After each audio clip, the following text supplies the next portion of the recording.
Kasi kung walang back job na charge sa tauhan, di baling mag-back job yan. Kasi yung gamot na yan is kukunin lang naman sa salon. So another expenses yun ng owner. Mga salon owners, no?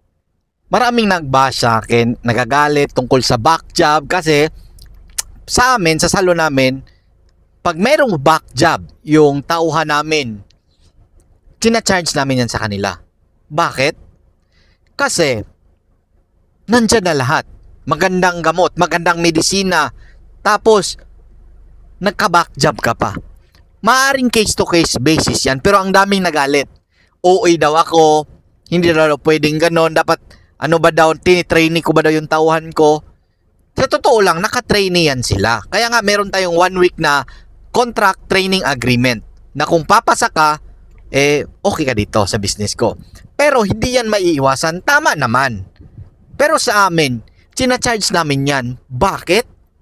Nang hindi na nila uulitin nang sila na gumagawa ng services is galingan nila, ibigay nila yung best nila, aayusin nila, gaganda nila yung serbisyo nila. Kasi kung walang back job na charge sa tauhan, di baling mag-back job yan.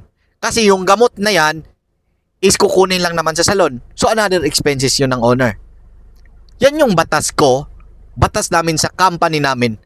Kasi company ko to, rules ko to at business ko to. Kung hindi sila tutupad dito, wala akong pake. Wala akong pake doon.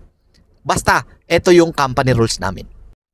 Kaya payo ko sa'yo bilang salon owners, manindigan ka.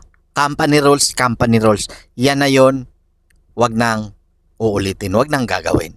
Bye, galingan pa natin at naniniwala ako na walang mga abuso na mga tauhan o staff natin sa salon kung ang owner naman ay mahigpit, no? Maging mabuti tayo, hindi tayo maging mabait. At magkaiba ang maging mabuti kaysa mabait. Mabait kadalasan na abuso at yun na nga, walang magpapaabuso kung walang amo, boss na magpapaabuso.